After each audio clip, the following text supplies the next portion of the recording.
κάνει λιγότερες. Λοιπόν, μέσα στο γόνο το μερμηνικό δεν δουλεύει.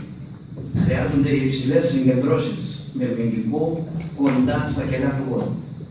Πράγμα που είναι απαγορευτικό και δεν μπορούν να το βάλουν.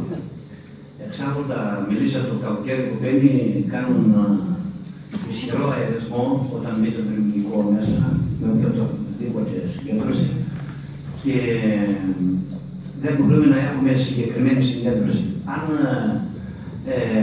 θελήσουμε να κάνουμε δουλειά μέσα στον γόνο, θα πρέπει να γίνει μόνο στο εργαστήριο κλειστό, να βάλουμε δηλαδή σε ένα χώρο που να μας διοχετεύει μέσα στον γόνο.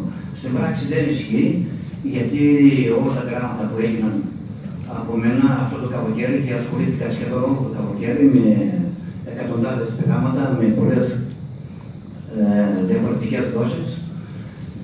Το μερμηνικό, Ανδρέα, είναι πάρα πολύ καλό.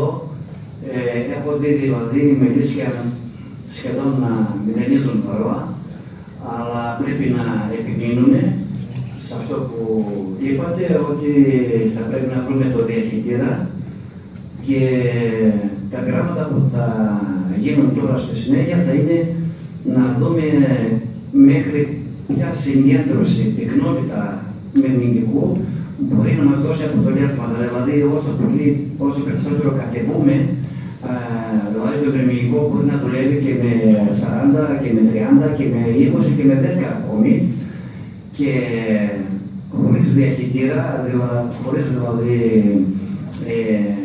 απορροφητικά υλικά, μπορούμε να το βάλουμε σε ένα πιάτο με χαμηλή συγκέντρωση, σκέτο με το νερό και να έχει άριστα αποτελέσματα.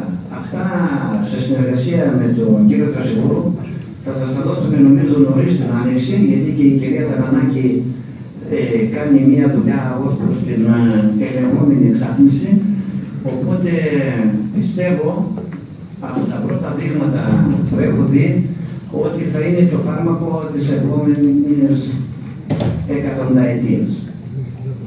Είναι πολύ καλό, θέλει προσοχή, μάσκες, χέρια, είναι οξύ, αλλά εάν η συγκεκριμένη δοσολογία που απαιτείται παραμείνει μέσα στον χώρο, στον αέρα του μελισσίου για 24 ώρες, δεν υπάρχει περίπτωση βαρόα που βρίσκεται έξω να γλιτώσει.